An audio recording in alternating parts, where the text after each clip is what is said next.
lenguajes de programación es un conjunto de instrucciones, ¿no?, que se tienen que escribir para que el computador, bueno, ese es programa regular. Un lenguaje de programación es un medio que me permite escribir programas de computadora.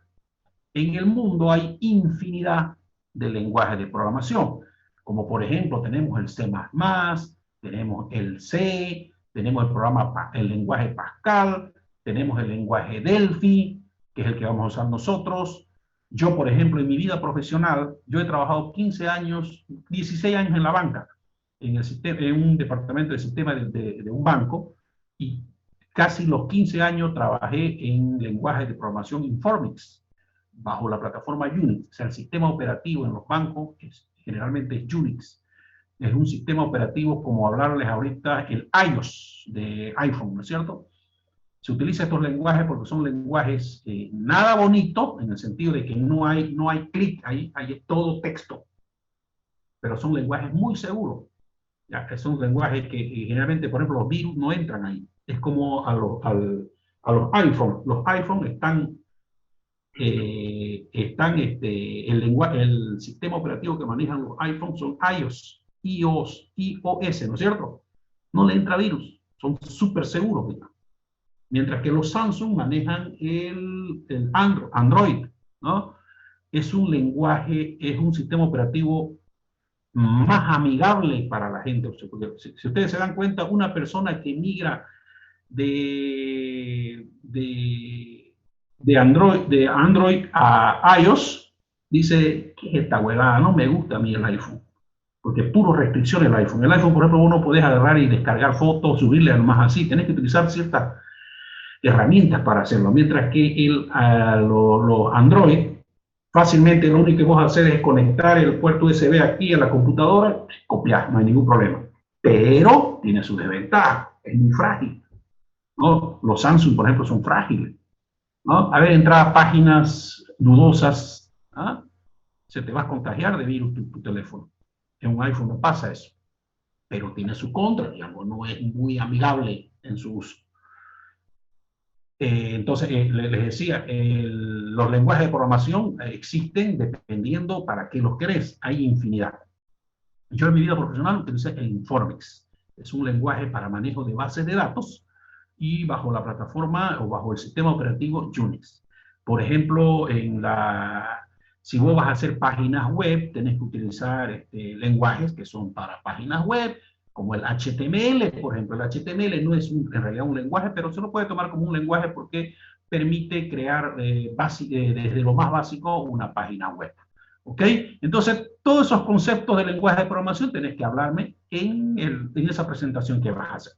No te estoy pidiendo un trabajo de investigación, no te estoy pidiendo un documento, te estoy pidiendo una presentación. Una presentación es como un resumen gráfico, texto, o sea, no mucho texto, imágenes, texto enunciado, no quiero que me pongas mucho texto, mucha definición, ¿ya? También tenés que hablarme clasificación de los lenguajes de programación. Los lenguajes de programación se clasifican de distintas maneras. Por ejemplo, por su nivel de abstracción. Abstracción significa el nivel que se tiene para, ¿cómo les diré? El nivel que tiene de aproximación al pensamiento humano, ¿ya? De esa manera, por ejemplo, hay lenguajes de máquina, que son lenguajes bien básicos, muy cerca a la computadora, y hay los lenguajes, por ejemplo, muy próximos al lenguaje humano, son los lenguajes de cuarta generación que se llaman. También se pueden clasificar los lenguajes por su propósito, inciso C, por su evolución histórica, por su manera de ejecutarse. Por ejemplo, hay lenguajes que son compiladores e intérpretes. Eso cuando entremos, por ejemplo, al Delphi, yo les voy a explicar a cabalidad también eso, que es un lenguaje intérprete, pero mientras tanto ustedes lo van a investigar en ese trabajo que les estoy dejando. En cada caso se debe ilustrar con ejemplos de cada uno e imágenes. Recordar que se califica calidad y no cantidad.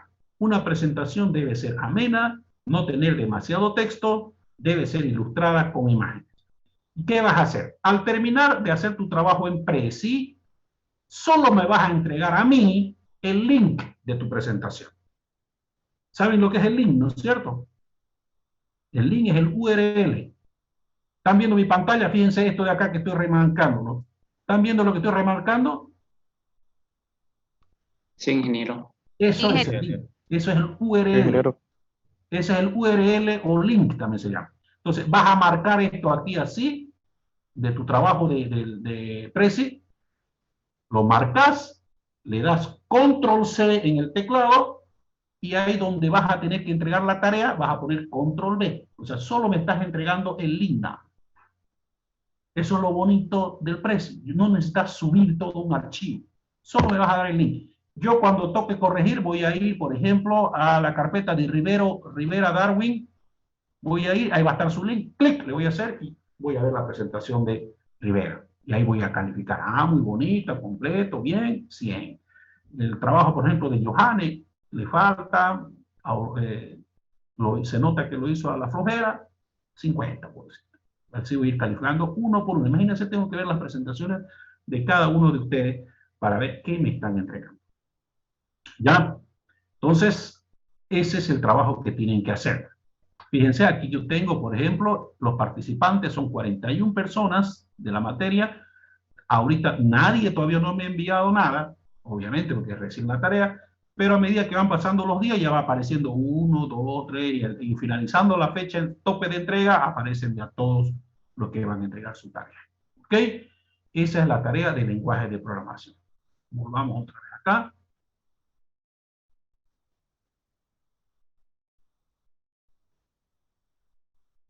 Muy bien. Ahí fíjense, el lenguaje de programación, tenemos video, y conmigo vamos a ver ahora lo que son las fases de resolución de problemas. ¿Ok? Entonces, voy a compartir mi pantalla, que ya está compartida, perdón. Ok. Hemos visto nosotros todo sobre algoritmos, ¿ya? Y tienen una tarea. Ustedes van a ver en el transcurso de la semana lenguaje de programación y hay una tarea también. La tarea tendría que estar acá abajito. Se me movió, ya después lo voy a mover, lo voy a poner en su sitio. Y ahora nosotros vamos a ver lo que son las fases de resolución de problemas y elementos de la programación. ¿Ok? Nos vamos a fase de resolución de problemas. Fíjense, todo lo que estoy hablando se está quedando en la plataforma para que ustedes lo tengan. En la fase de resolución de problemas, tengo dos archivos, dos PDF. Uno es en extenso y el otro es la gráfica del cual yo me voy a valer para explicar. ¿Qué dice este capítulo?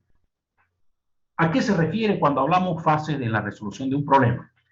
Resulta que, jóvenes, para resolver un problema, obviamente un problema, resolver en forma computarizada, utilizando computadores, para resolver el problema hay recomendaciones, hay 5 fases recomendadas que se deben hacer. No son obligatorias, obviamente, ¿no es cierto? Pero ahora que nosotros estamos empezando, es conveniente seguir estos pasos para ir acostumbrándonos. Es más, con la práctica ustedes se van a dar cuenta, en este mismo curso de aquí, no sé, unos cuantos problemas, directamente ya nos vamos a sentar a hacer los diagramas de flujo. Si ustedes le hablan, por ejemplo, a un compañero de ustedes, un estudiante de tercer, cuarto semestre, y le decís, oye, quiero que me hagas un programa, no sé, para calcular la raíz cuadrada de una ecuación. Ustedes lo van a ver a ese compañero, directamente se va a sentar a la máquina. Ni siquiera va a hacer el diagrama de flujo. En su cabeza él arma la solución y se sienta y empieza a escribir. ¿No es cierto? Pero nosotros ahorita estamos aprendiendo. Es más, cuando el problema es muy complejo, incluso la persona más experimentada agarra un papel y hace un diagrama de flujo. Yo en el banco, por ejemplo, como es de 16 años que trabajé, obviamente cuando me decían que hay que hacer un programa para hacer esto, entonces yo me sentaba y empezaba a programar.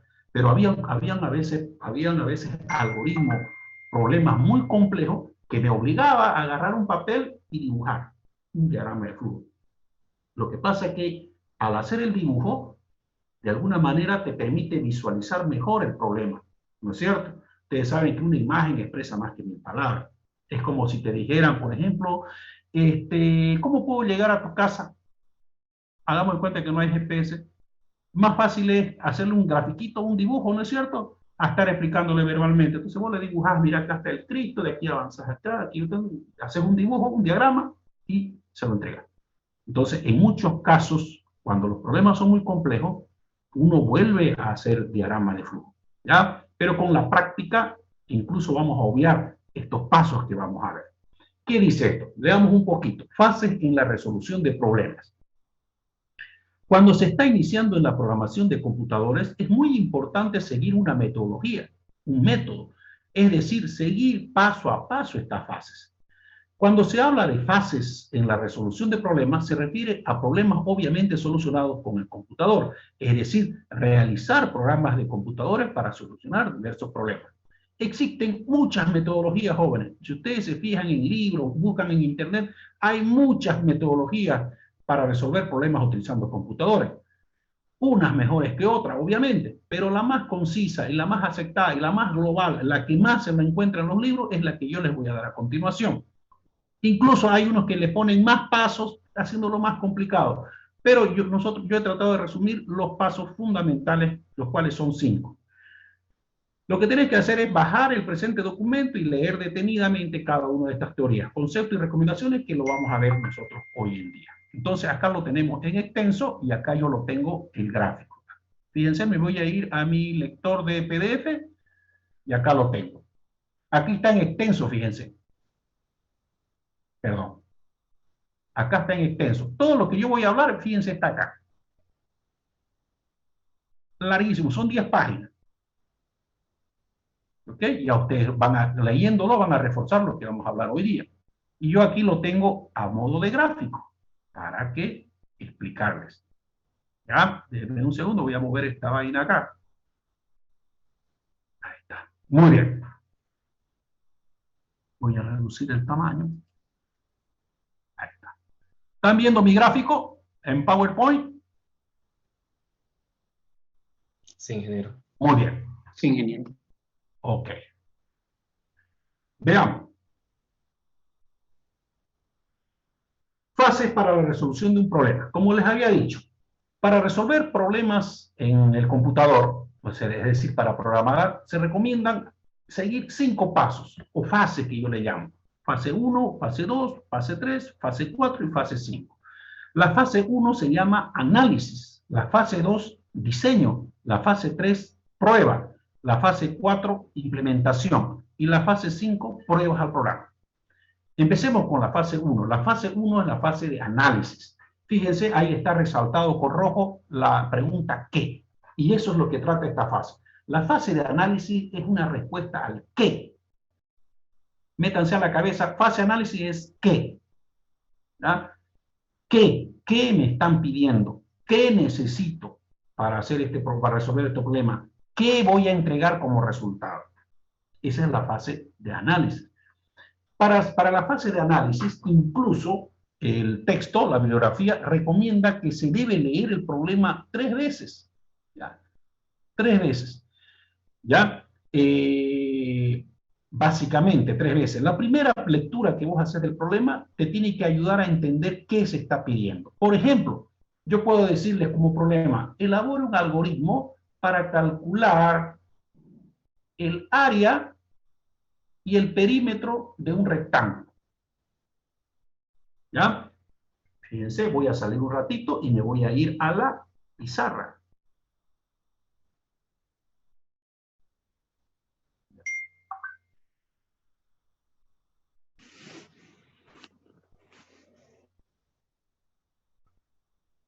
Ahí está. Ahí está mi pizarra. Fíjense, está lo de la clase anterior, que habíamos hablado de los 5, ¿no es cierto?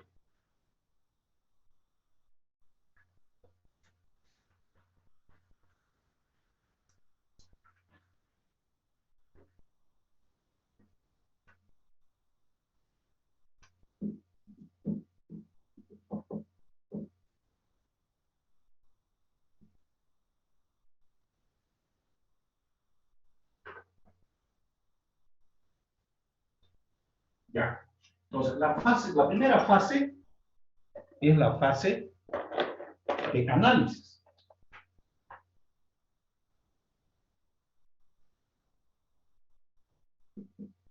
La fase de análisis, dice, es una respuesta al qué. Es decir, ¿qué le están pidiendo? ¿Ya? En la fase de análisis, este texto recomienda que se debe leer el problema 3 veces. Por ejemplo, escribámoslo en el problema. Elabore un algoritmo para calcular el área y el perímetro de un rectángulo cualquiera.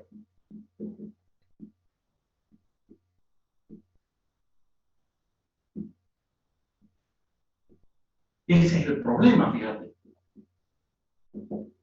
Elabora un algoritmo para calcular el área y el perímetro de un rectángulo cualquiera.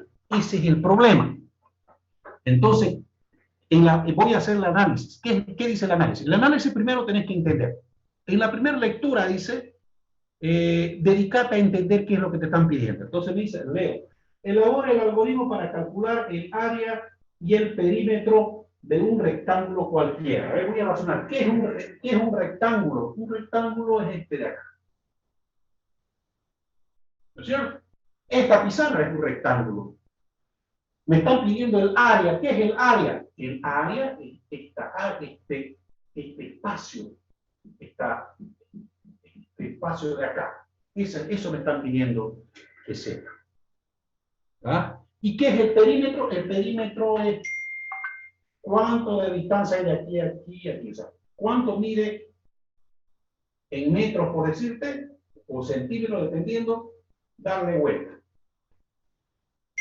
Por ejemplo, si vos trotás, ¿quiénes trotan acá? A Julio yo lo veo con cara de trotador. Yo. ¿Cuánto tiene una cuadra más o menos? Una cuadra normal. 100 metros. 100 metros, una cuadra. Y si le das vuelta a la cuadra, ¿cuántos metros estás haciendo? 400. 400, si es cuadrada, ¿no es cierto? Si es bien cuadradito todo, estamos hablando estamos hablando de una cuadra normal, regular, digamos, ¿no? Entonces su perímetro, vos estás recorriendo 400 metros, si das vuelta a una cuadra, ¿no es cierto? Sí. Entonces, ¿por qué? Porque le estás dando vuelta, ese es el perímetro. Entonces, fíjense que estoy haciendo análisis, estoy entendiendo. Entonces, el área es esto de acá y el perímetro es esto acá. Ahora, ¿qué necesito yo para calcular el área? ¿O cómo calculo el área? El área se calcula, yo sé que tengo que multiplicar la base por la altura. Base por la altura. Por ejemplo, esto es base, ¿no? Y esto es altura. Generalmente altura siempre se abrevia con H, pero altura, por si acaso, jóvenes, no vaya a cometer el error, no se escribe con H. Altura es sin H. Solo se nos simboliza con H. ¿Ok? Entonces, para calcular el área, yo voy a multiplicar la base por la altura. ¿No es cierto? Fíjate. ¿Y el perímetro a qué será igual? El perímetro es igual a la base por 2. O sea, fíjate. Tenés que recorrer esto. Base por 2. O mucho también se hace así. 2 por base más 2 por altura. ¿No es cierto? Como son iguales, como este es un rectángulo, la base, esta distancia de aquí es la misma de acá. La multiplicamos por 2 y la altura lo multiplicamos por 2. Por ejemplo, su compañero trota una cuadra y él me ha dicho que cada cuadra tiene 100 metros. Entonces va a ser 100 por 2, 200. Más 100, pongámosle igual acá es 100. En este caso sería un cuadrado, ¿no es cierto? Un cuadrado también es un rectángulo perfecto. Más 200. Igual 400. ¿Correcto? Fíjense, en la primera lectura dice, uno tiene que entender qué me están pidiendo. En la segunda lectura, el texto recomienda Recomienda que en la segunda lectura tenés que entender qué necesitas para resolver el problema. ¿Cuáles son tus entradas? Entonces, para resolver este problema, ¿qué necesito? Para resolver el área, necesito conocer la base y la altura. Esas son tus incógnitas. ¿Ya? Es como si yo le dijera, Weimar, quiero que me des los metros cuadrados o el área que tiene tu lote donde vivís con tus padres. Entonces, ¿qué va a hacer Weimar? Weimar va a decir, necesito saber, el profesor me ha pedido que dé los metros cuadrados que tiene mi lote. ¿Qué tengo que hacer? Tengo que medirlo, ¿no es cierto? Entonces, Weimar va a ir y va a conseguir un flexómetro o una wincha, no sé cómo le llamarán ustedes, yo le llamo flexómetro, y va a medir cuánto tiene su lote de frente y cuánto tiene de fondo. Generalmente los lotes en Santa Cruz tienen 12 de frente y 30 de fondo. 12 por 30, 360 metros cuadrados. 360 metros cuadrados, profesor, me va a responder Weimar. Pero ¿qué hizo él? Tuvo que medir porque necesitaba esos datos, ¿no es cierto? Entonces, en la segunda lectura, dice, en la primera lectura yo entendí. En la segunda lectura, voy a marcarlo acá, en la primera lectura, entender el problema y la solución, obviamente. La bibliografía recomienda volver a leer el problema, es decir, la segunda lectura. En la segunda lectura, entender qué datos necesito para resolver el problema.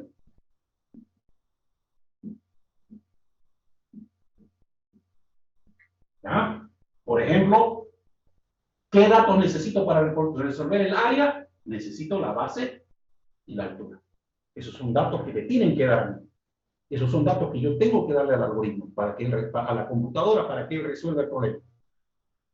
¿Qué necesito para resolver el perímetro? Para resolver el perímetro también necesito la base y la altura. El 2 es una constante que se va a multiplicar. No es necesario que lo sepas. Eso es parte de la fórmula.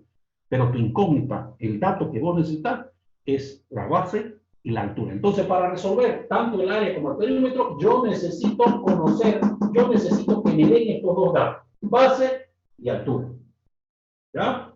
Muy bien. Y por último tenemos recomiendo una tercera lectura. En esta tercera lectura, ¿qué debo determinar? Debo entender que se entregará como resultado. Eso se llama salida. Entender qué datos necesito para resolver el problema. Eso se llama entrada. ¿Ya? Entender el problema. Muy bien. Entonces, en la tercera lectura, tú tienes que entender, dice, qué vas a entregar como resultado. ¿Qué voy a entregar yo como resultado? Obviamente lo que me están pidiendo. Me están pidiendo el área, está acá, y el perímetro está acá. Entonces, esos van a ser datos que yo tengo que entregar. ¿Ok? Volvamos a compartir la pantalla para entender mejor lo que estamos hablando. ¿Sí?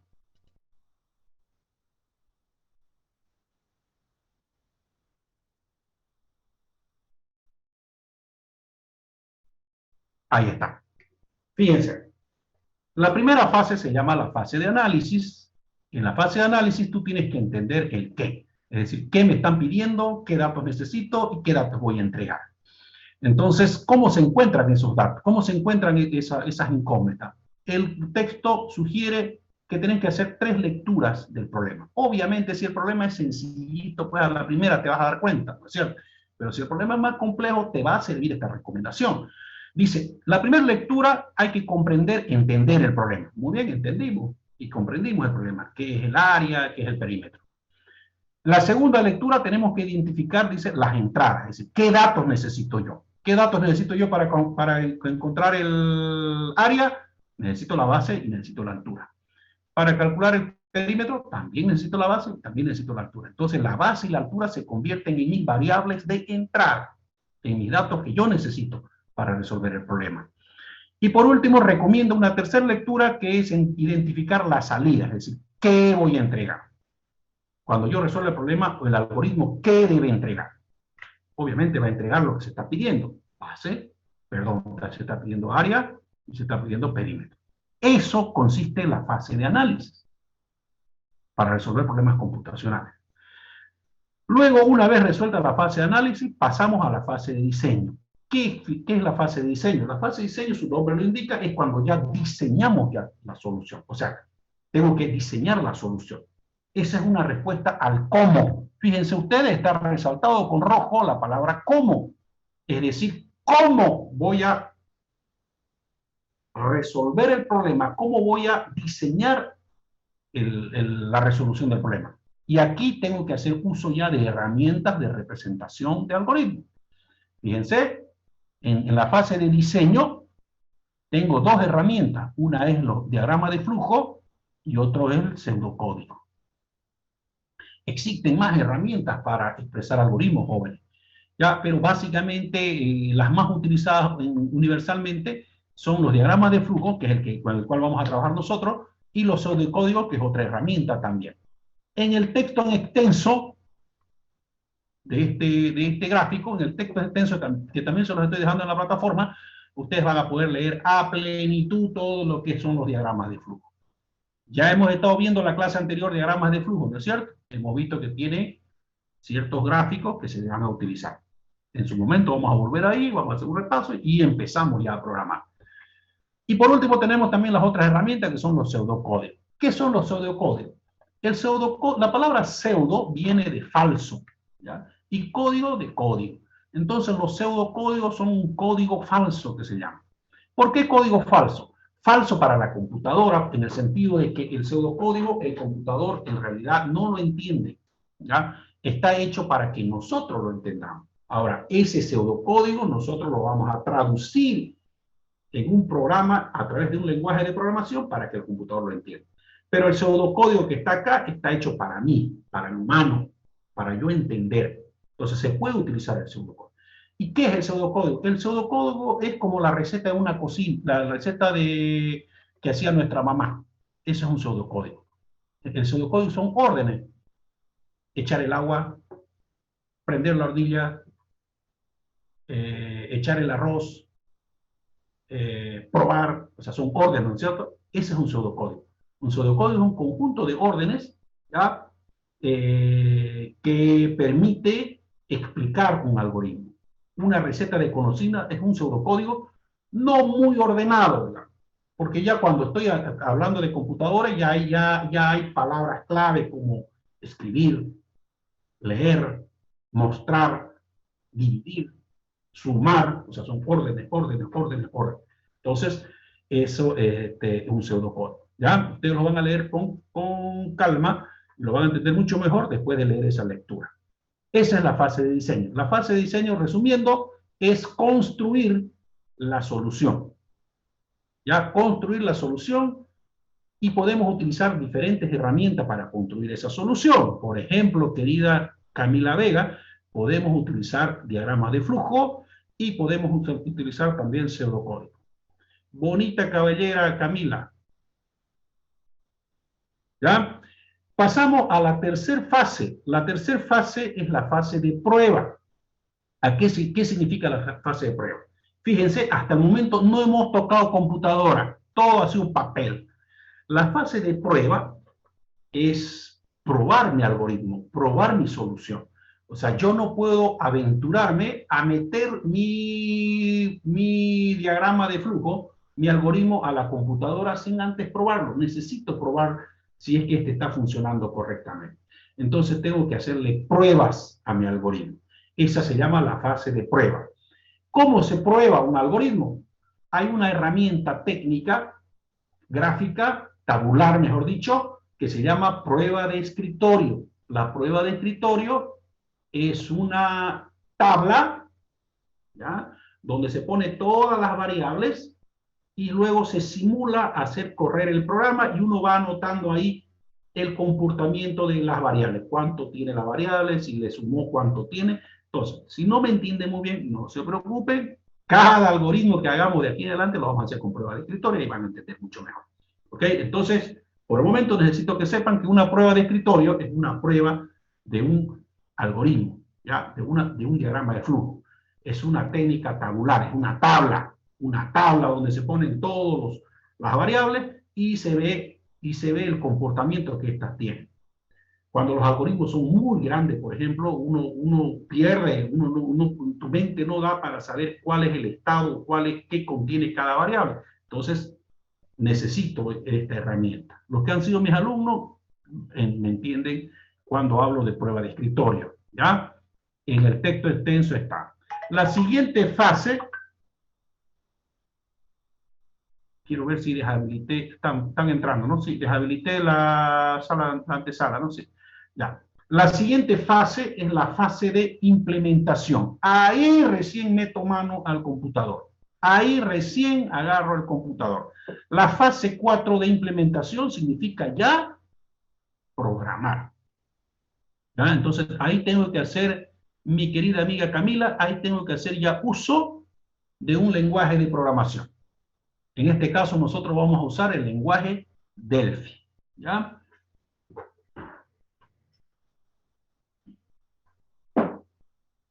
Fíjense, yo utilizo este Delphi, que es viejito, Delphi 8.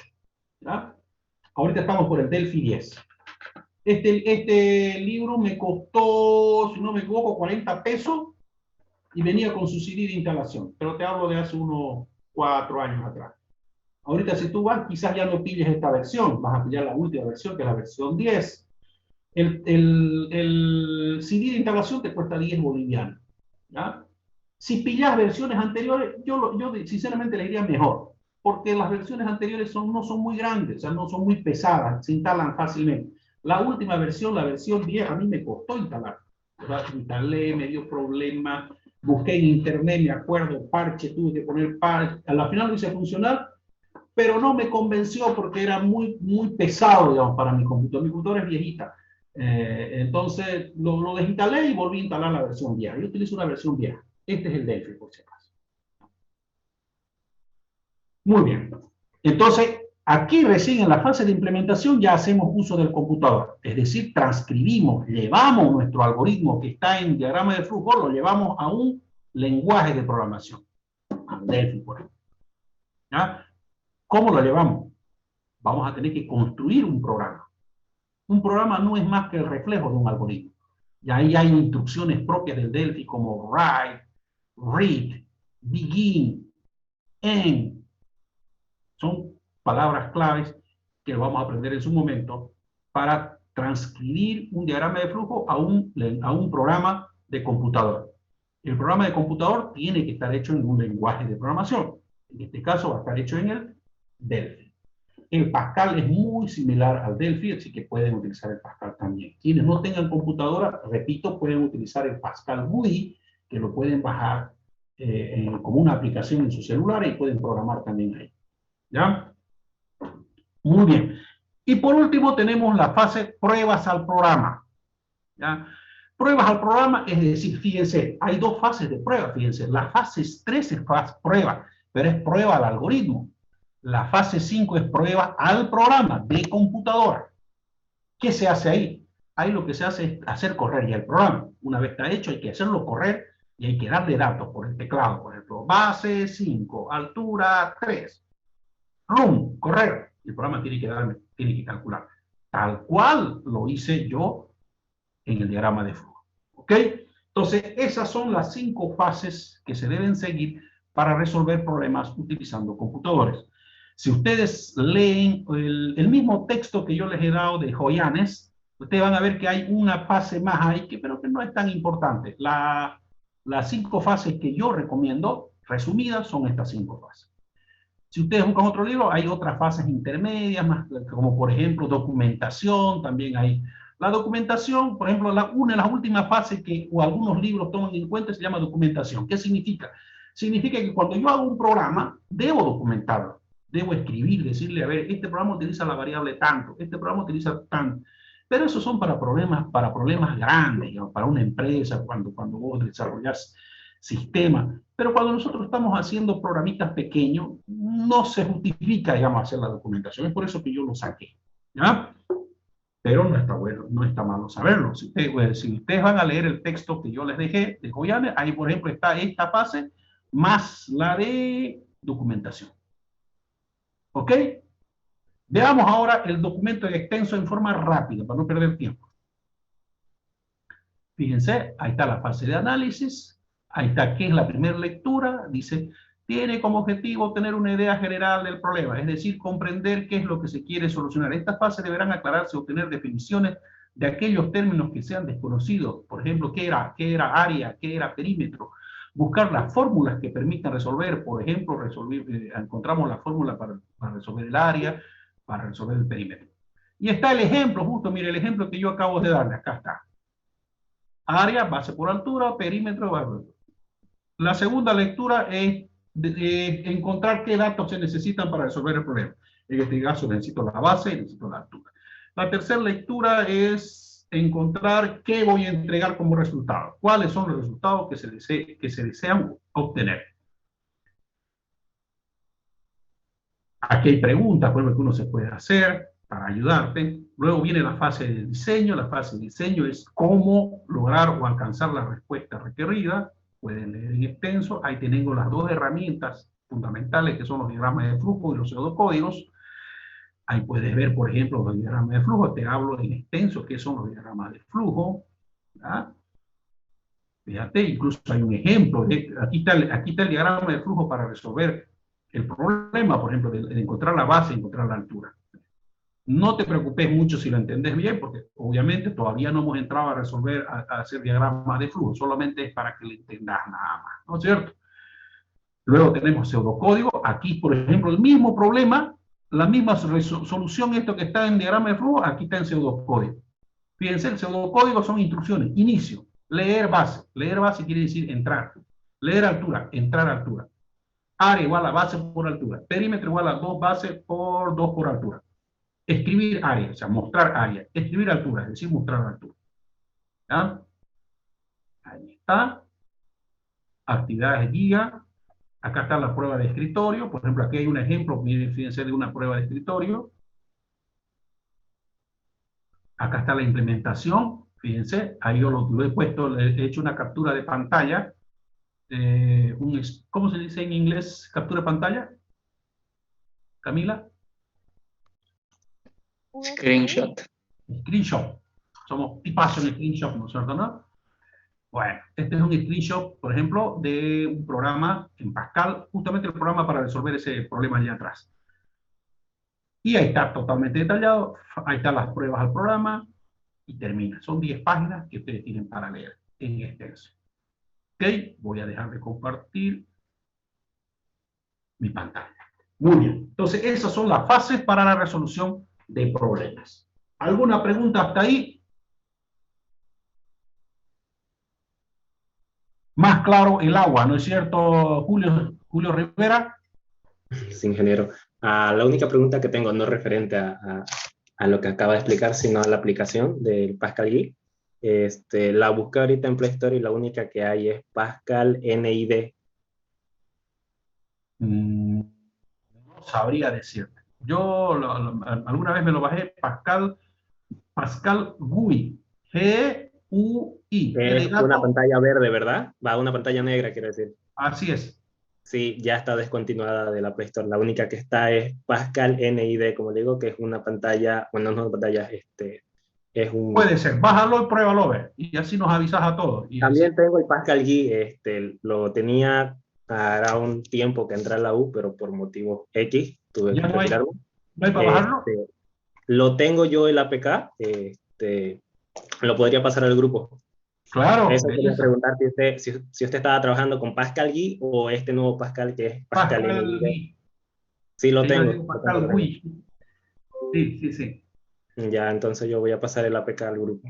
Perfecto, para que todos de ahí puedan bajarlo y quienes quieran programar en celular, pueden hacerlo, ¿no es cierto? Es más, hace unos semestres, el 2018, si no me equivoco, nosotros hicimos un concurso, les cuento, hicimos un concurso de programación en Pascal GUI. El primer lugar no daba examen final, ya estaba aprobado, así fue. Más o menos lo hicimos al final, casi finalizando el semestre. Hicimos un concurso, ¿ya? Entre todos los docentes. Obviamente desde el inicio del semestre lo planificamos, elegimos, bájense el Pascal Quiz, o sea que vayan haciendo, ya se les habló del concurso, digamos, ¿no? Entonces todos hacían sus programas en Delphi y también hacían el Pascal Quiz para ir entrenándose. Y ese día, y el concurso fue un sábado en la mañana, creo que fue a las 7 de la mañana, y era 3 problemas, ¿ya? De igual complejidad. Y pusimos 3 problemas en la pizarra y ahí estaban todos los alumnos. Y esa vez hubieron una cosa de 15 valientes, digamos, ¿no? Que fueron con su celular ahí, está el problema, vos escogías cuál querías hacerlo, ¿tá? Directo en el celular, o si querías hacías en papel, obviamente después tenías que programar. Y empezaba. Ya funcionó, profe. El primero que mirábamos funcionó, a los 3 primeros lugares, digo. El segundo, entonces, eso para incentivar el uso, digamos, del Pascal GUI en su momento, porque el celular pues lo tenés en todo momento, y ahí nos contamos, ya nos contó mucho, porque incluso iban en el micro y iban por celular, iban a un lado e iban programando. Se iban al campo y programaban en el celular todo el tiempo. Entonces, tiene sus ventajas. Obviamente es un poco incómodo por el tema de las teclas, ¿no? O sea, sí, chiquitito, digamos, puede quedar ya lo ciego. mandé Sí, el APK al grupo. ¿no? Ya lo mandé el APK al grupo. ¿Ya lo pasaste? Sí, ya lo pasé. Muy Porque bien. el otro que hay es este, no sé si se logra ver. Este azul Déjame que se ve checar. ahí. Y eso. Ahí está la. Ajá. Belleza, bien, bien. Ustedes son los que más saben en este caso. ¿Para qué yo alguna vez lo bajé? Solamente para saber de qué se trataba, pero no lo usé más, digamos. Entonces, ya el que lo usa le comienza a encontrar digamos, las cosas que muchas veces uno no las sabe. Entonces, entre ustedes se pueden compartir los tips, ¿no? O sea, por ejemplo, cómo hacer mejor esto, cómo guardar, no sé, cómo mostrar así, etcétera. Entonces, ya en el uso, uno va viendo todas las ventajas que pueda tener, ¿no es cierto? Entonces, pero los que no quieran hacerlo no hay ningún problema. Si tienen su computador en su casa, programen en su computador, no hay ningún problema. ¿Ok? Muy bien, continuamos entonces. Voy a compartir nuevamente mi pantalla.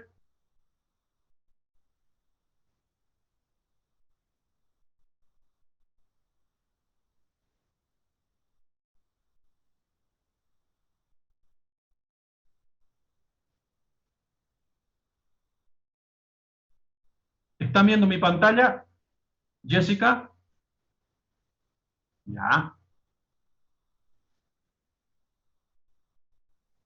Muy bien. Entonces, hemos visto fases de resolución de un problema. Ahora vamos a ver elementos de la programación. Fíjense, hay una tarea ahí, si ustedes se fijan, que todavía no está habilitada, que la voy a habilitar una vez avancemos esto. Fíjense, evaluación de expresiones se llama. Todavía no está mostrado a los estudiantes. O sea, en su momento lo voy a mostrar. Pero es una tarea cortita de 7 preguntas nada más. Y es para resolver lo que vamos a avanzar hoy día. Entonces, hoy vamos a ver elementos de la programación, muy necesario para empezar a programar.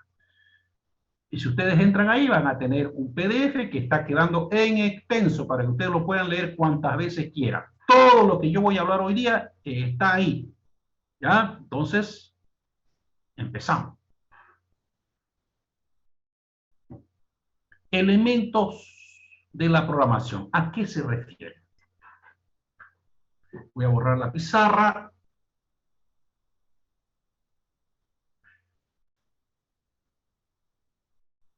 Entonces,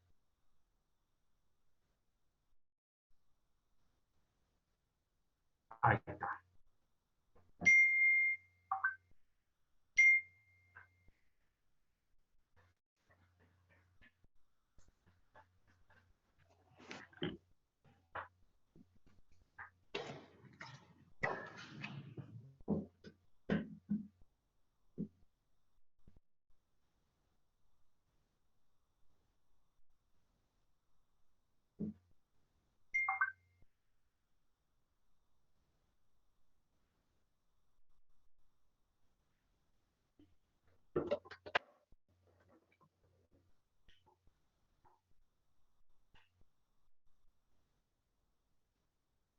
Elementos de la programación. ¿A qué se refiere eso? ¿Se acuerdan cuando en colegio nos hablaban los elementos, ¿no? ¿Qué son los elementos? Y nos enseñaban a representar en conjunto, ¿no es cierto? ¿Cuáles son los elementos de la programación? Son los algoritmos, ¿ah? ¿Qué más? Las variables, constantes,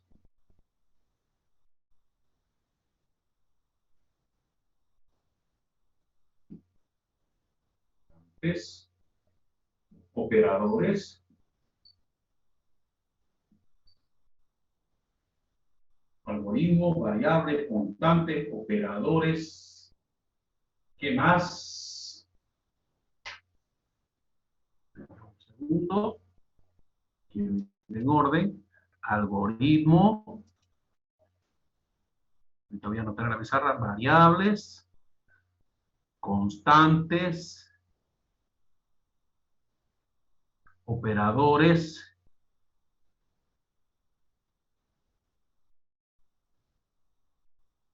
Identificadores.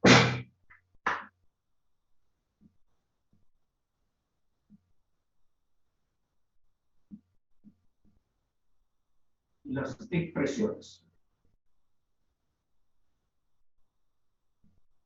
1, 2, 3, 4, 5, 6 son los elementos de la programación. Son 6 elementos que nosotros debemos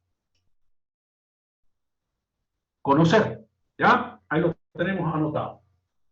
Tenemos que conocer qué son los algoritmos. Ya sabemos qué son las variables. Ahora vamos a ver bien qué son las constantes, qué son los operadores, qué son los identificadores y qué son las expresiones.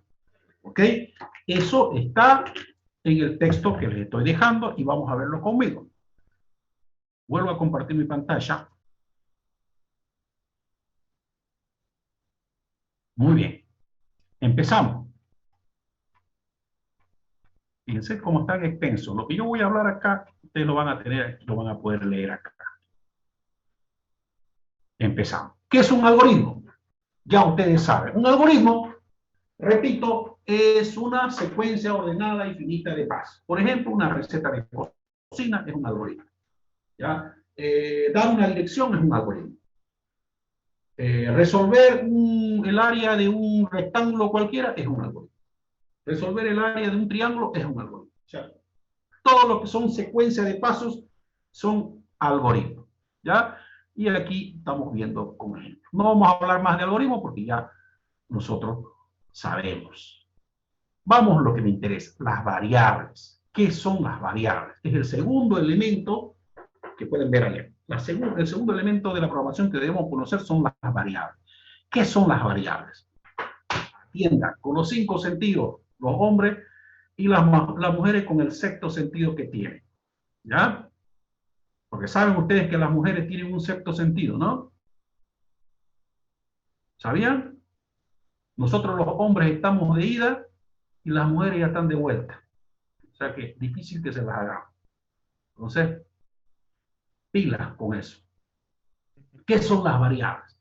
La programación, jóvenes, se hace con variables. ¿Ya? Puro variable. Porque no sirve de nada hacer un algoritmo sin variables. Por ejemplo, yo puedo hacer un algoritmo para sumar 2 números, por ejemplo, 2 más 4. O sea, justifica complica hacer un algoritmo para sumar 2 más 4? No, pues porque puedes agarrar, en este caso, esto de acá, fíjate. ¿Para qué vas a construir un programa con constantes? ¿Dónde está mi pinche? Acá tengo calculador. 2 más 4. 2 más 4. 6. Nada más. ¿Para qué voy a construir un programa para que me sume 2 más 4? Entonces, estaría esclavizado al 2 y al 4, ¿no es cierto? Porque no suma más.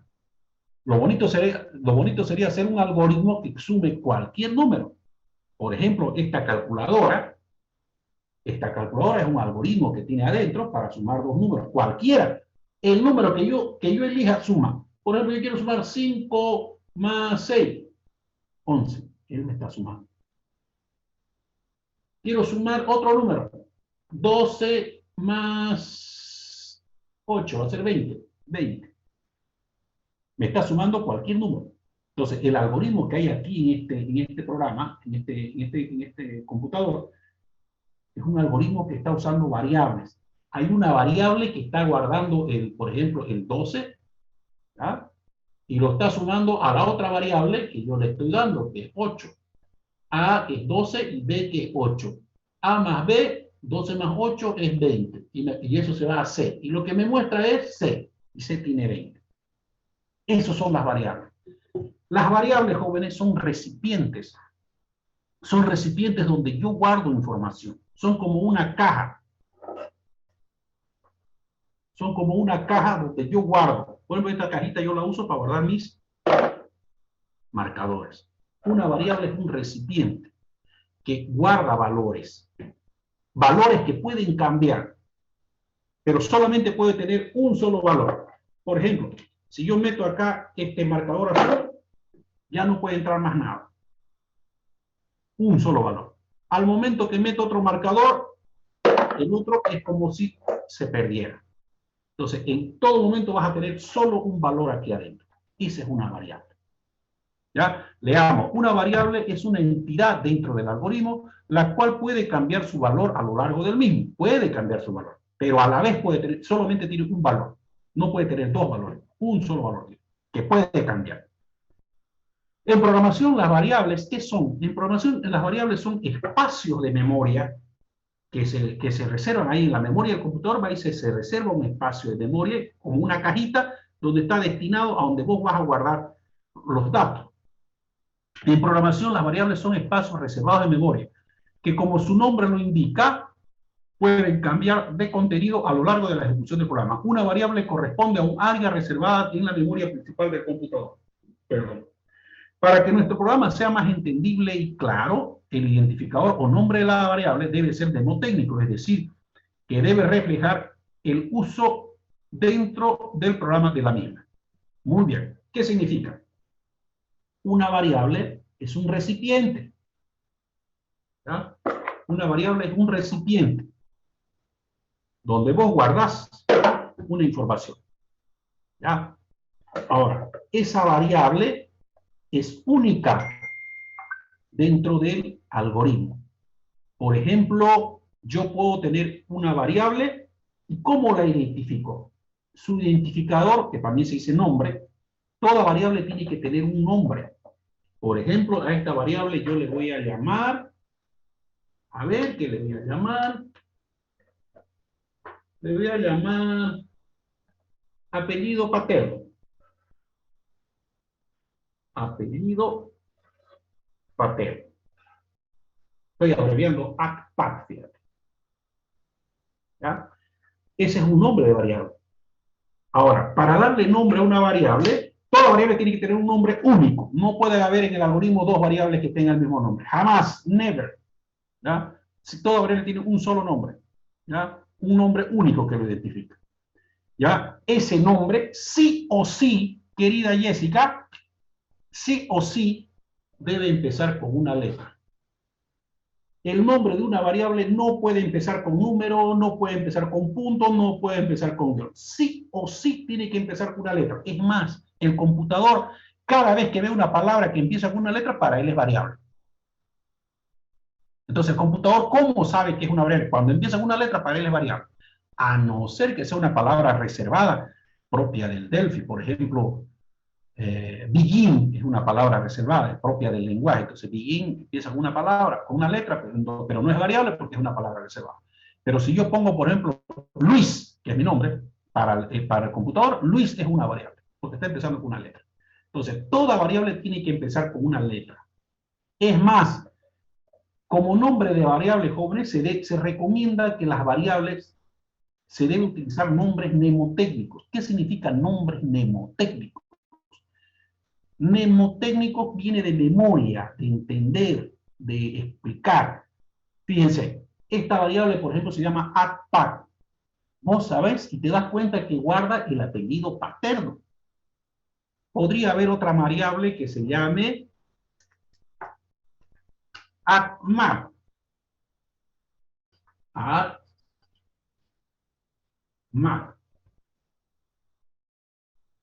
Entonces, esta variable, esta cajita, va a guardar el apellido materno.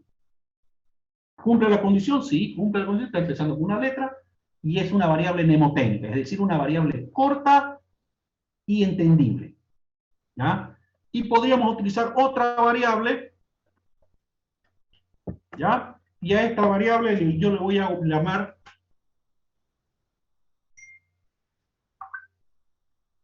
no, y empieza con una letra. ¿Ah? Entonces, fíjense, yo tengo una variable para guardar el apellido paterno, para guardar el apellido materno y para guardar el nombre. Entonces aquí va a entrar Tapia, apellido materno Flores y nombre Luis. ¿Qué he hecho? He cargado las variables. Le he puesto valor. Le he puesto contenido. ¿Me entiende? Entonces, para poder hacer eso, las variables jóvenes tienen que tener eso. Tienen que tener nombre que lo identifique. Ese nombre tiene que empezar con una letra, sí o sí.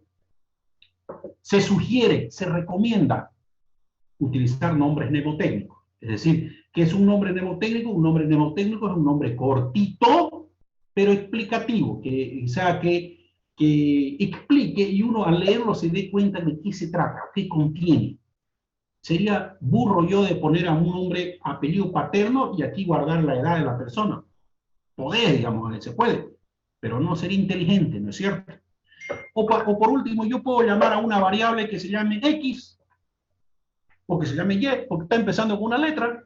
Ya una variable puede llamarse X1, por ejemplo, es una variable, está bien, X2 es otra variable, Z3 es otra variable, está empezando con una letra, esa es la condición, entonces pueden ser nombres de variables. Si te da la regalada gana y sos contreras y caprichoso, usala, no hay ningún problema, yo no califico eso. Pero te estoy recomendando que utilices nombres mnemotécnicos. ¿Por qué? ¿Porque a mí me da la gana? No. Porque los algoritmos, a medida que vamos avanzando, se van haciendo más largos, más grandes.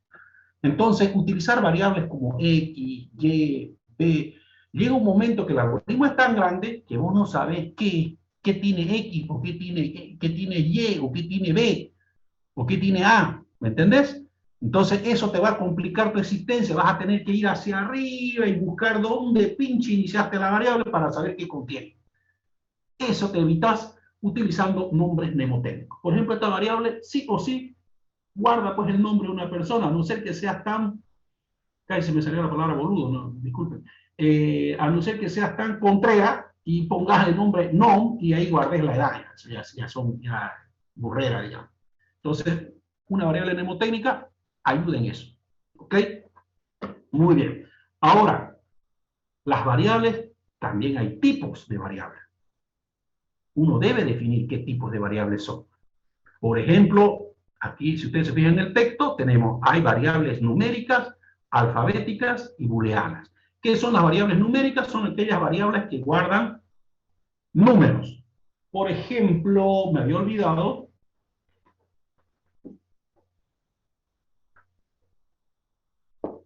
en una hemos guardado el apellido paterno, en otro hemos guardado el nombre y en otro hemos guardado el apellido materno. Nos faltaría guardar la edad. Entonces yo voy a agregar otra variable, y esta variable se va a llamar edad. ¿Ah? Edad, y empieza con una letra, entonces es un nombre válido, y además es cortito en mnemotecnia. Edad. Entonces esta variable va a guardar la edad de la persona. Esta variable edad tiene que ser variable numérica, porque la edad de una persona se expresa con números, ¿no es cierto? Por ejemplo, ustedes están oscilando entre 18, 19, 20, 21, 22, 23 años, ¿no es cierto? Entonces, es un número. Entonces, yo, para guardar la edad de una persona, debo definir una variable que se llame edad y debo definir que sea tipo numérica. ¿Ya? Es decir, aquí solamente se pueden meter números. En el momento que vos querés meter una letra, por ejemplo, Pedro acá adentro, no, error te vas a hacer. Porque esta variable fue definida como variable numérica. ¿Ya? Esta otra variable, por ejemplo, nombre, el nombre de una persona es un dato alfabético. Entonces, para eso están las variables alfabéticas.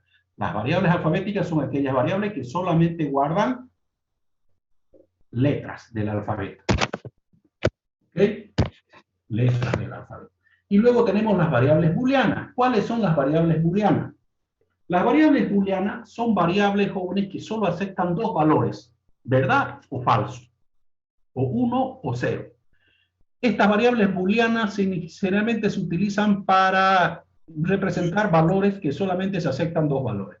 Por ejemplo, ¿qué puede ser variable booleana? Para decir sí o no. Por ejemplo, estado civil casado, sí o no. ¿No es cierto? Entonces, vos tenés que poner, no podés poner otra cosa. O sexo masculino, sí o no. Es que no hay más sexo, ¿no es cierto? Dios creó el hombre y la mujer, ¿cierto? Hombre y mujer. Entonces, no hay más sexo. Entonces, si la pregunta es sexo masculino, tu respuesta es o verdad o falso, ¿no es cierto? Verdad si sos hombre, falso si sos mujer. Ahora, para que no me digan que vamos con el feminismo, también podrías preguntar sexo femenino, ¿verdad o falso? ¿No es cierto? Entonces, las variables booleanas son variables especiales que solamente aceptan dos valores, o verdad o falso. ¿Ya? Aquí quizás no le vas a ver mucho su utilidad, pero va a llegar el momento en que sí la vamos a utilizar esas variables. Cuando utilicemos las variables llamadas bandera para controlar algo, variables switch para controlar algún proceso. ¿Ya? Entonces, básicamente las variables, repito, son recipientes, ¿ya? Dentro de la memoria que pueden guardar valores, ¿ya? Pueden guardar valores. Guarda un valor a la vez, ¿ya? Guarda un valor a la vez. Esto físicamente en el computador son espacios de memoria que están reservados en la memoria principal del computador. ¿Ya? Haciéndolo una analogía, son como una cajita donde yo guardo información. Las variables tienen que tener un nombre único que las identifique. El nombre de una variable sí o sí debe empezar con una letra. ¿Ya? En el nombre de una variable no puede haber puntos, no puede haber símbolos especiales, puede haber números, pero después de la letra. El primer carácter debe ser una letra.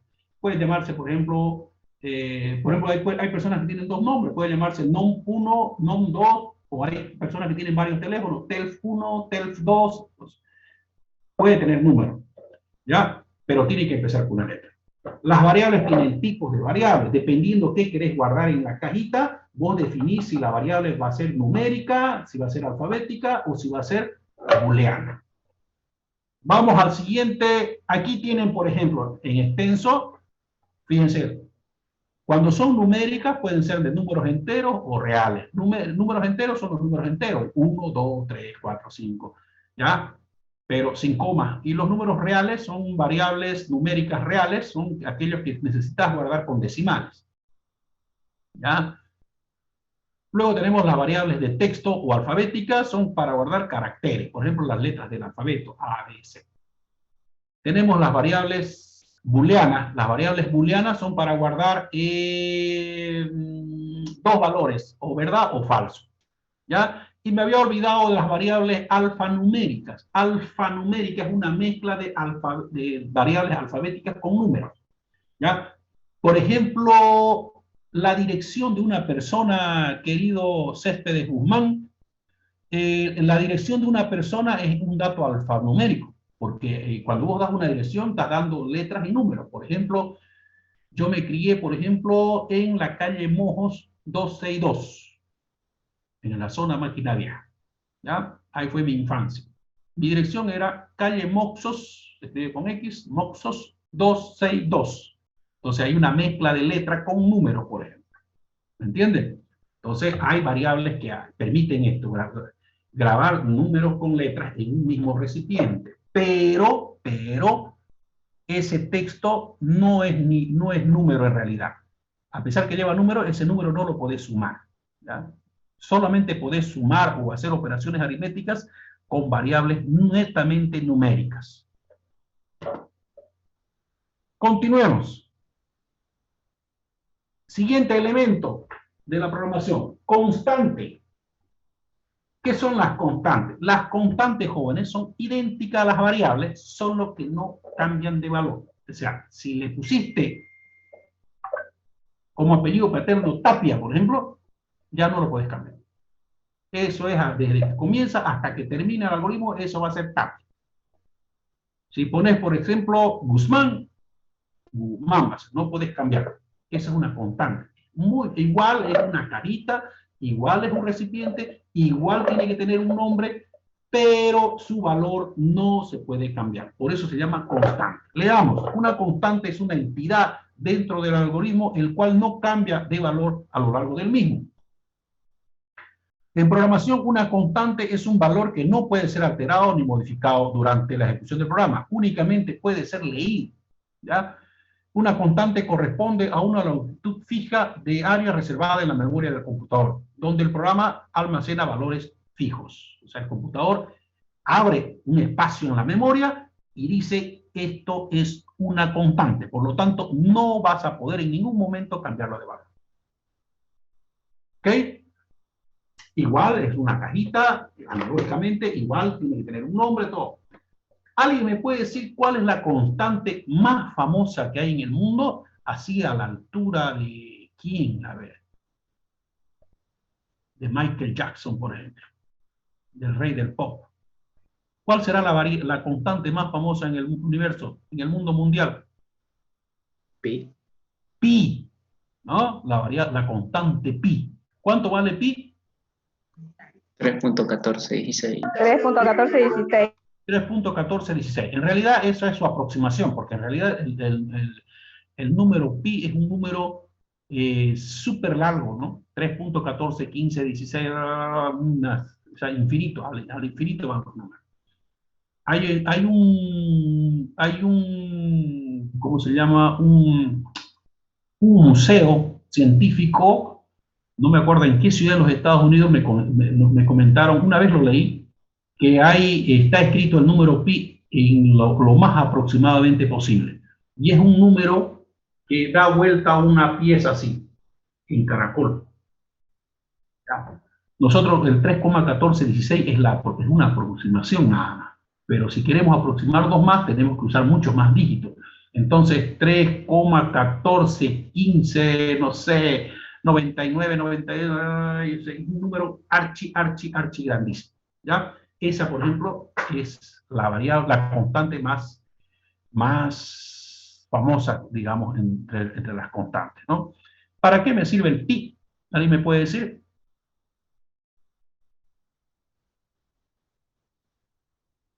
¿Dónde utilizo el pi?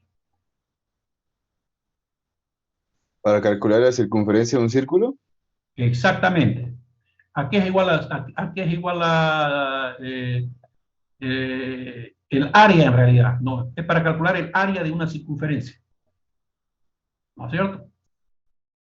Por ejemplo, imagínate que a vos te digan,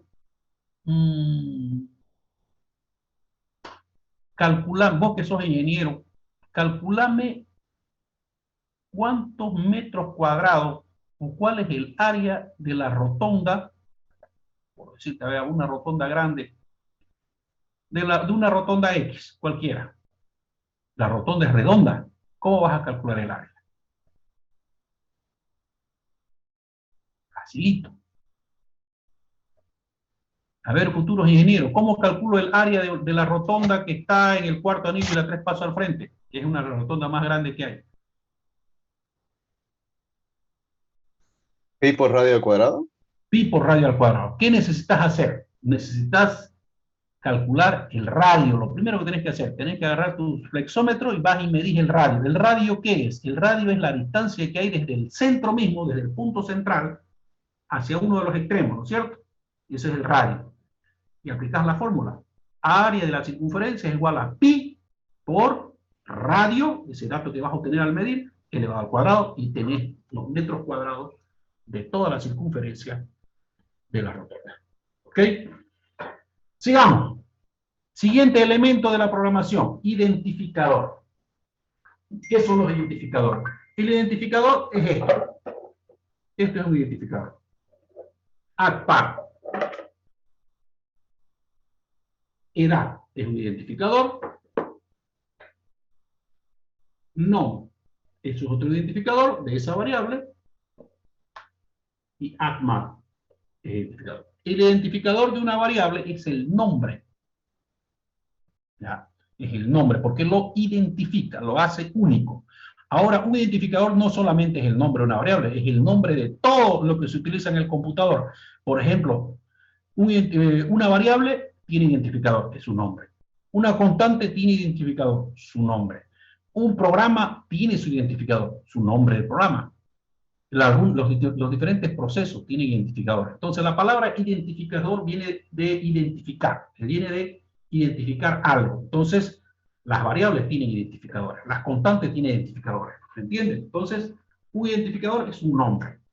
Ahora, aquí, por ejemplo, yo les hablo que un identificador sí o sí tiene que empezar con una letra, no puede tener espacios en blanco, y ahí pueden leer. Y aquí hay ejemplos, por ejemplo, si vas a utilizar, por ejemplo, nombres de variables, precio, como es cortito, utiliza precio. P es incorrecto, aunque funciona, pero es incorrecto porque P puede ser cualquier cosa. Puede tener precio, puede tener, no sé, edad de una persona, no sabes que tiene P. ¿Ya? Pero precio sí sabe. Por eso es que está diciendo aquí correcto e incorrecto. Aquí más abajo dice P, X, B, BP. En realidad no dan errores, no te van a dar errores, pero sí no te van a ayudar en el proceso de programación. Listo. Ahora tenemos el siguiente elemento de la programación. Operadores. ¿Qué son los operadores? Los operadores son los símbolos especiales que unen variables y constantes. ¿Ya? Por ejemplo, voy a dejar de compartir un ratito. Veamos acá.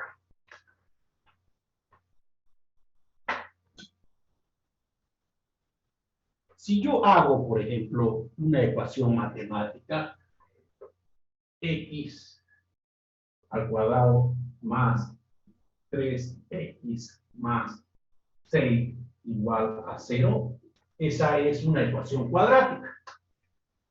¿No es cierto? Esa ecuación cuadrática tiene variables y constantes. Por ejemplo, la x son variables. Y justamente cuando yo resuelvo una ecuación cuadrática, de lo que se trata una ecuación cuadrática es resolver los valores de x, saber, ¿no es cierto? Cuando yo resuelvo una ecuación cuadrática, lo que estoy haciendo es buscar cuánto vale x. Y como es elevado al cuadrado, va a haber dos valores, x1 y x2. Ustedes saben mejor que mí porque estudian cálculo. Entonces, resolver una ecuación cuadrática es encontrar su valor. Entonces, aquí yo estoy identificando, por ejemplo, estas son las variables. X puede ser cualquier valor. Luego tenemos las constantes, por ejemplo, acá tengo constantes. Por ejemplo, el 3 va a ser siempre 3, el 6 siempre va a ser 6 y el 0 siempre va a ser 0, no va a cambiar nunca. Y por último tenemos los operadores. Este, mira, fíjate, este símbolo más es un operador. Aquí hay un por, ¿no es cierto? Porque este es por X. Aquí hay un exponente, ¿ya? Aquí hay un más, aquí hay un más. Estos vienen a ser los operadores. Fíjate, Entonces, los operadores son los símbolos especiales que unen variables con constantes. Variables, constantes y variables. Esos son los operadores. Son símbolos especiales que unen variables y constantes. Volvamos acá. Son símbolos especiales que unen variables y constantes y sirven para realizar operaciones con los tipos de datos contenidos en las variables. Ya antes mencionaba, los tipos de operadores que hay son los siguientes. ¿Qué tipos de operadores hay? ¿Ya? Hay operadores aritméticos. Aquí tenemos, por ejemplo, el más, el menos, el por, la división. Son operadores aritméticos. Son los operadores de la aritmética común. ¿Ya? Hay operadores lógicos también, que son el AND, OR y NOT. ¿Ok? ¿Qué son esos operadores lógicos? Lo que pasa es que en la programación se hace uso de la lógica, ¿no? O sea, de las expresiones lógicas. Entonces, hay el AND, el OR y el NOT. Son operadores lógicos. Son operadores del álgebra de Boole, de Boole. Y eso en nuestra vida existe, solo que muchas veces nosotros no nos damos cuenta de ello. Nosotros los usamos a diario, los operadores lógicos. Solo que no decimos AND, ni decimos OR, ni decimos NOT. Decimos I, O. AND es I, OR es O, y NOT es no. Ya, por ejemplo, cuando estoy hablando en este momento, yo estoy utilizando los operadores lógicos, solo que no nos damos cuenta. Nosotros utilizamos a cada momento los operadores lógicos. Por ejemplo, yo podría decirle en este momento, jóvenes, es decir, terminando esta clase, ya, voy a comerme un sándwich y voy a tomarme un vaso de Coca-Cola. ¿Qué estoy diciendo? Que me voy a comer un sándwich y me voy a tomar un vaso. No estoy dando lugar a dudas. O sea, las dos cosas las voy a hacer. ¿Por qué? Porque estoy utilizando el AND, estoy utilizando I. Voy a comer un sándwich y voy a tomar una Coca-Cola. Quiere decir que las dos cosas las vas a hacer. O sea, el sándwich y la Coca-Cola lo estás uniendo con un I. Sándwich y Coca-Cola. Estoy utilizando el operador lógico I. AND en inglés. Sería muy distinto que yo te diga, terminando esta clase me voy a comer un sándwich o me voy a tomar un vaso de Coca-Cola. ¿Qué significa? Ese O al medio cambia el sentido de la oración. Ese O me está diciendo que me voy a comer un sándwich o me voy a tomar. O sea, no la voy a hacer las dos cosas. O puede que la haga las dos cosas. ¿Por qué? Porque utilicé el O. ¿Me entienden? Cuando utilizo el I, es obligatorio que las dos cosas tengo que hacer. Cuando utilizo el O, cualquiera de las dos las voy a hacer. Puede ser que las hagan las dos, pero no estoy obligado. ¿Cachai? Es como también si les diga, jóvenes, van a aprobar la materia todos aquellos alumnos que aprueben el primer examen parcial y el segundo examen parcial. Ese I te está obligando a que tenés que vencer sí o sí los dos exámenes. No te sirve. Así tengas 100 en el uno y en el otro tengas 50, te aplazas, porque yo dije I. Van a aprobar la materia los alumnos que aprueben el primer examen parcial y el segundo examen parcial. El I está obligando que se tienen que cumplir las dos condiciones. Muy distinto sería que yo les diga, van a aprobar la materia todos los alumnos que aprueben el primer examen parcial o el segundo examen parcial. Ese O está dando a entender que cualquiera de los dos que lo apruebe sirve. ¿Sí o no, querida Johannes Hilsen? Vamos a repetir esto. Sí, Listen. Sí, ingeniero. Entonces, esos son los operadores lógicos, AND, OR, NOT. Los operadores lógicos AND, OR, NOT tienen tablas de verdad. ¿Ya? Acá están, operador AND, operador OR y operador NOT. El operador AND, por ejemplo, fíjense acá, hagamos de cuenta que el primer examen parcial es A, el segundo examen parcial es B, y el resultado es A y B. Si el primer examen parcial, si yo he dicho, van a aprobar el primer examen parcial los que aprueben el primer examen parcial y aprueben el segundo examen parcial. Ese I te dice que está obligando a que tenés que cumplir las dos condiciones. Los dos exámenes tienen que ser verdaderos, vencidos. Fíjense, entonces, verdad y verdad, aprobás la materia. Solamente vas a aprobar cuando ambos cumplan la condición, cuando ambas condiciones sean verdad. En el momento que el primero sea verdad y el otro sea falso, ya es falso. El siguiente es falso y la otra es verdad, no importa, falso. Si es falso y falso, peor, más falso todavía. Entonces, fíjense, la tabla de verdad AND solo devuelve verdad cuando ambas condiciones son verdad. ¿Ya? Y eso lo ocupamos a diario. Si estás en duda, pensá, ¿qué pasa cuando yo ocupo un y cuando ocupo un o? ¿Ya? Y ocupo cuando yo voy a obligar. Cuando te dice tu mamá, o cuando vos le decís a tus hijos, me vas a limpiar el cuarto y el baño. ¿No es cierto? Ahí no le estás dando a elegir a tu hijo, o tu mamá no te está dando a elegir. Antes de salir, si quieres ir a la fiesta, me vas a limpiar tu cuarto y el baño. Quiere decir que tenés que hacerlas las dos cosas. Y no hay mamá, limpié bien el cuarto, pero no me dio tiempo para el baño. No, mija. Yo dije, y el baño. ¿Entiendes? Entonces, ambas, para poder salir a tu fiesta, ambas condiciones tenés que cumplirlas. Sería muy distinto que te diga tu mamá, hijita, si querés salir, me limpias tu cuarto o el baño. Ahí te está dando a elegir, ¿no? Limpio mi cuarto o el baño.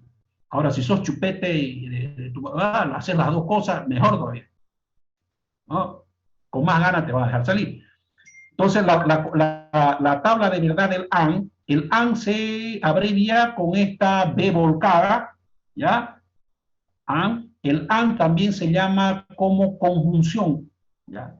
Este simbolito de acá significa conjunción. El AND es conjunción.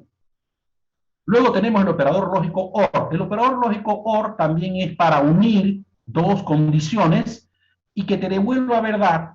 Cuando basta una de ellas sea verdad, vale. Hagamos con el ejemplo, fíjate acá. Hija, vas a salir a tu fiesta si me limpias tu cuarto o me limpias tu baño. Hagamos de cuenta que A es tu cuarto, tu dormitorio, y B es tu baño. Hay que ver, a ver si va a salir. Limpió, sí. Y limpió el cuarto, sí. Limpió el baño, sí. Puede salir, ¿verdad? Limpió el cuarto, sí. Limpió el baño, no. ¿Puede salir? Sí, ¿verdad? Puede salir. Porque está cumpliendo una de las condiciones. ¿Limpió su cuarto? No. ¿Limpió su baño? Sí. ¿Puede salir? Sí, puede salir. No limpió ni su baño, ni su cuarto, ni su baño. Es una cochinota. No sale. Entonces, la única forma que devuelve verdad en el OR es cuando ambas condiciones son falsas. ¿Cachai o no cachai? Luego tenemos el operador lógico NOT. El operador lógico NOT es todo lo contrario, es el operador contrario. Si vos decís no verdad, es falso. Si decís no falso, es verdad. O sea, acá está, fíjense. Si es verdad, es falso. Si A es falso, no A es verdad. El simbolito es esta, no sé cómo se llama ese simbolito, ¿ya? Ese simbolito es para denotar el NOT. El OR se denota con una B pequeña, fíjense acá. El NOT, este simbolito de acá, esta B que ustedes ves acá, se llama disyunción. El AND es conjunción y el OR es disyunción. Y el NOT es NOT nomás. ¿Ok? Fíjate, ya estamos viendo ya hemos visto dos tipos de operadores. Operadores aritméticos, que son la suma, resta, multiplicación y división. Operadores lógicos, que son el AND, OR, NOT. Y luego tenemos los operadores lógicos relacionales. Por ejemplo, acá en la pizarra tenemos un operador lógico relacional. Toda esta vaina de acá igual a 0, estoy diciendo. Entonces, este igual está comparando todo esto con esto de acá. Entonces, los operadores relacionales son operadores que comparan ya sea dos variables o dos expresiones completas. ¿Cuáles son los operadores relacionales? Son los que relacionan. ¿Cuáles son? Por ejemplo, el igual, el no es igual, el mayor que, menor que, mayor igual que, menor igual que. Esos son los símbolos de relación que se llaman. Esos son los operadores relacionales muy utilizados en la programación. Luego tenemos los operadores alfanuméricos. ¿Cuáles son los operadores alfanuméricos? Los operadores alfanuméricos son los operadores que unen expresiones alfabéticas. Por ejemplo, si yo digo viva más Santa Cruz, fíjate, ahí está con comillas, viva es una palabra, el símbolo más Santa Cruz. El computador detecta y dice, este güey me está sumando, no números, me está sumando letras. Ah, entonces este símbolo más, el computador detecta que los valores que hay a los lados del más no son números, son letras, entonces él detecta que lo que tiene que hacer es juntar. Entonces el símbolo más es un operador también alfanumérico cuando las variables que están a su lado son variables alfabéticas. Entonces el más se convierte en concatenación, es decir, en juntar. Está diciendo aquí, junte lo que dice la palabra viva con la palabra Santa Cruz. Viva Santa Cruz. Es muy común, por ejemplo, ustedes, cuando ustedes llenan un formulario, por ejemplo, cuando se están abriendo una cuenta de Facebook o una cuenta de correo electrónico, te pide los datos por separado. Te dice, por ejemplo, Ansta, te dice nombre, Percy. Apellido paterno. Nombre, Percy. Apellido paterno, Tapia. Y sin embargo, cuando ya me muestra mi dato, dice Percy Tapia. ¿Qué ha hecho? Ha concatenado estos dos.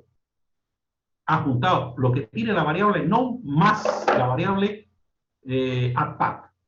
Como esta es una variable alfabética y esta es una variable alfabética, el símbolo más que hay aquí al medio donde está mi cara, ese símbolo más se convierte no en suma, sino se convierte en variable de concatenación. Va a ser esto. ¿Ya? Entonces, el símbolo más es también una variable, es un operador de relacional, perdón, un operador alfanumérico cuando las variables que están a su lado son alfabéticas. Eso lo detecta automáticamente el computador. ¿Ya? Ese es un operador alfanumérico. Ahora, los operadores jóvenes tienen valores, tienen, ¿cómo se llama? Tienen jerarquía. Por ejemplo, voy a dar ahorita una pequeña tarea. Ya. Ahí está.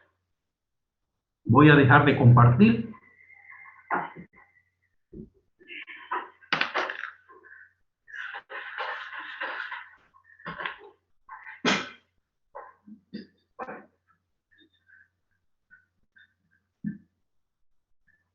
Por ejemplo, yo puedo decir evaluar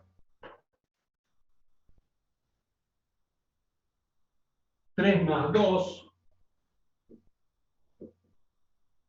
3 más 2, elevado al cuadrado,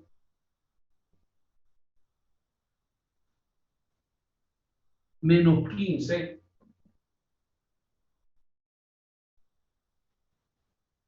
dividido entre 2 por 5.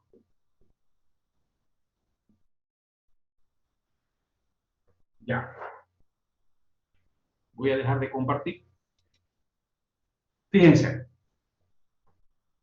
Quiero que en este momento me evalúen esa expresión.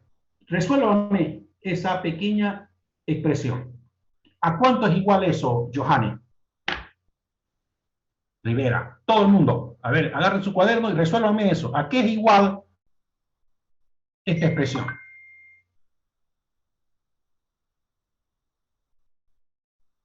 Agarren su cuaderno, hagan. Quiero saber. Voy a empezar a preguntar. Mario Arias, ¿a qué es igual? 25.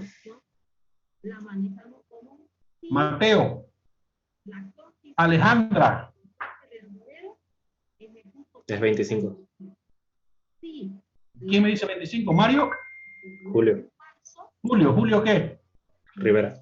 Julio Rivera me dice que es igual a 25. Ya vamos. ¿Quién tiene otro valor? Alejandrita. Yo 25. No se saca la mitad, profe, el de 25, porque ahí está dividiendo. Ya no sé. Vos a resolverlo y decirme cuánto es nada más. Ya. Julio me dijo 25. Rodríguez, Mirán, ¿cuál es tu nombre? 25, ingeniero. Ya, Rodríguez, ¿cuál es tu nombre?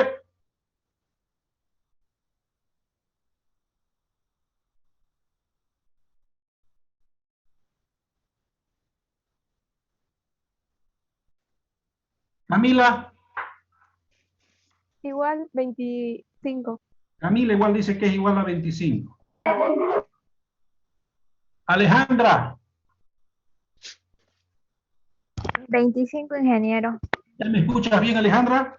Sí, sí, ya lo escuché ya. ¿Qué era tu problema? ¿No tenías volumen? ¿No estabas sin volumen? No, era mi internet. Ya. Burgos Peña.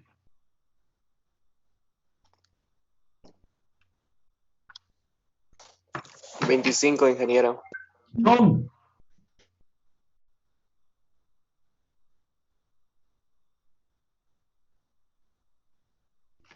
25. 25, todo el mundo está por 25. Sí, 25. Ya. 25. Yo voy para 1. Ya, hay otro 1. Puede ser 1 también. Es uno, Yo profe. también, docente. Digo que sale uno. Ya. Muy bien. Entonces, veamos. 1. Puede darse lugar a confusión, es verdad, ¿no es cierto? Pero para evitar ese problema, tengo que seguir lo que se llama los operadores de los prioridad de los operadores. Voy a compartir mi pantalla. Deme un minuto. Compartir pantalla. Acá está.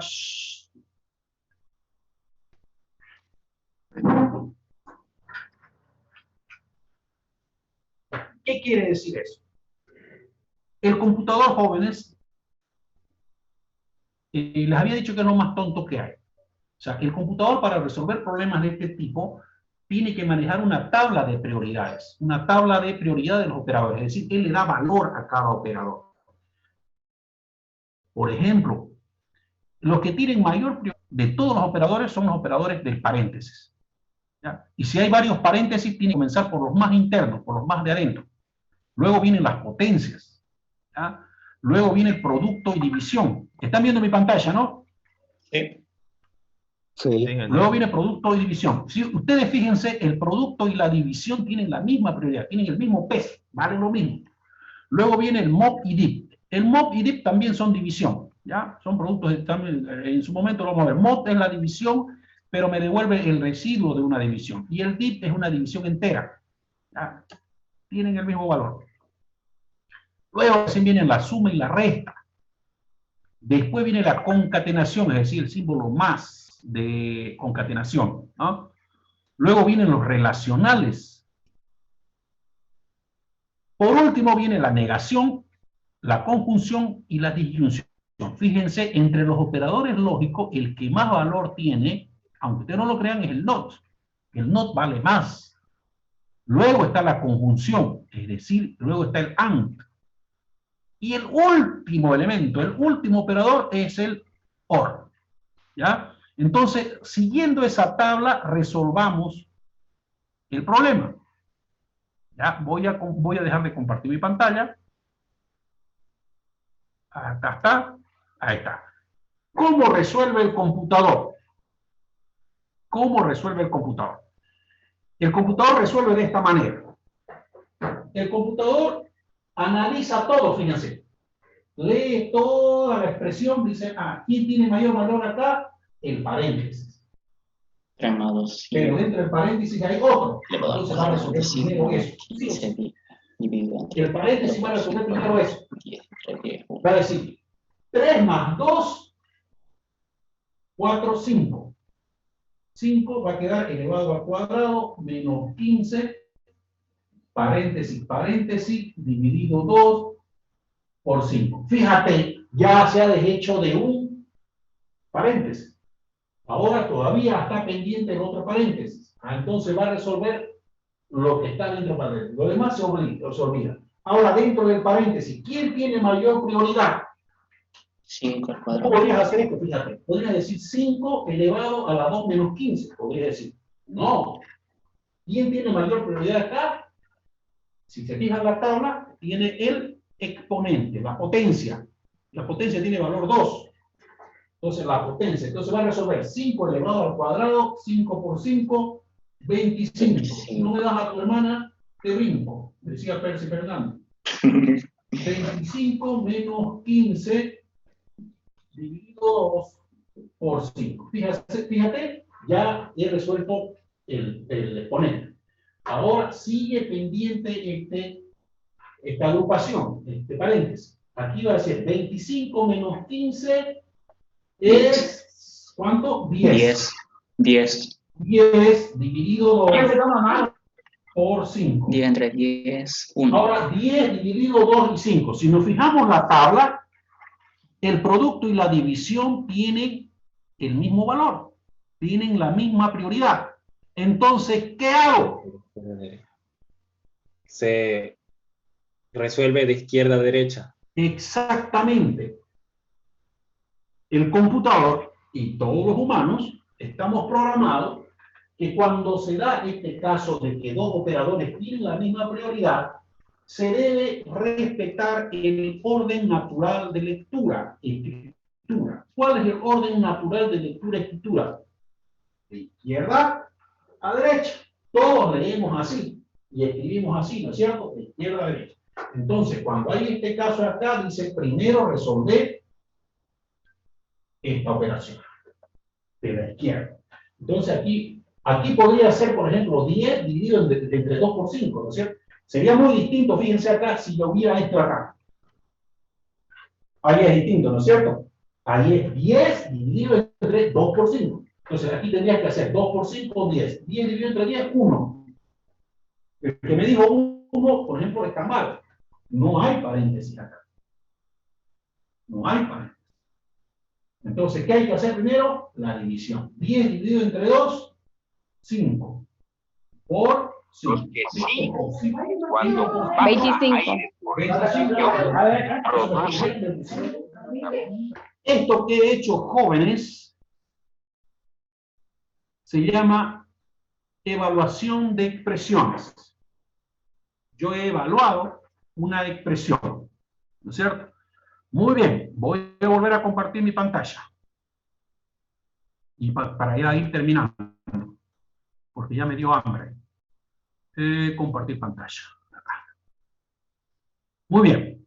Ahí está, por ejemplo, la tabla de prioridad. Ahí están las expresiones. Ah, perdón. Estas son las tablas de verdad. ¿Ya? Una expresión nos faltó. ¿Qué es una expresión? Una expresión es la unión de las variables con las constantes y los operadores. En programación, una expresión es la combinación de variables constantes unidas por los operadores, que es interpretada o evaluada de acuerdo a las normas de precedencia de los operadores. Es decir, una expresión es esto de acá. Esto que yo puse en la pizarra es una expresión. Entonces, ¿qué es lo que hay que hacer? Mejor dicho, ¿qué es una expresión? Una expresión no es más que juntar, en este caso son operadores con constantes, pero podría haber variables también. Entonces, una expresión es el conjunto de variables, constantes y operadores. Eso forma una expresión. Acá tenemos una expresión matemática, una ecuación cuadrática. ¿Y qué es lo que se hace? Para resolver hay que evaluar esas expresiones. Y aquí he dado un ejemplo, eso que yo se lo anoté en la pizarra, está aquí, fíjense. Está el ejemplo, evaluación, cómo lo está evaluando paso por paso. Así trabaja el computador y aún así es más rápido que nosotros. Y aquí hay una tarea propuesta. Fíjense, ejercicios propuestos. Dadas las siguientes variables y constantes, evaluar las siguientes expresiones. Aquí ya estoy usando variables. Por ejemplo, la variable X vale 1, Y vale 4, Z vale 10, Pi vale 3,1415 y E vale 2,7182. Quiero que me evalúes cada una de estas expresiones, desde la A a la G. Por ejemplo, la expresión A es 2 por X más 0.5 por Y menos 1 dividido entre 5 por Z. Entonces, ¿qué tenés que hacer ahí? Reemplazar los valores que tienen X y tenés que darme a qué es igual eso. ¿Cachai? ¿Ya? Eso tienen que resolver cada uno de los ejercicios. Les digo una cosa, jóvenes.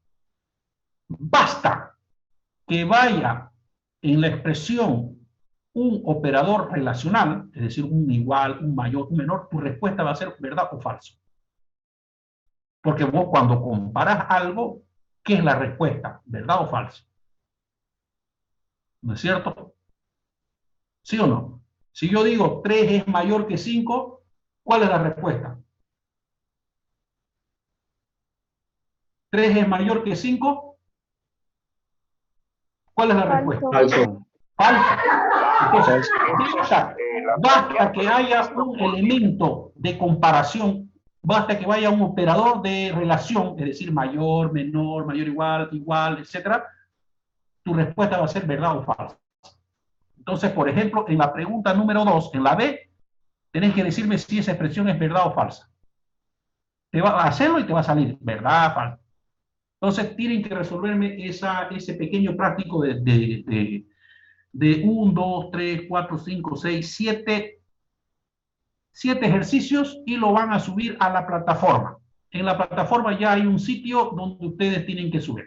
¿Cómo lo van a hacer? Van a agarrar una hoja de papel en blanco, puede ser de cuaderno, y ponen A y lo hacen B, o sea, todo, como yo lo he hecho acá. B. Luego agarran su celular, le sacan foto, lo pasan a PDF y lo suben a la plataforma. ¿Ya? Me imagino que saben convertir a PDF, ¿no?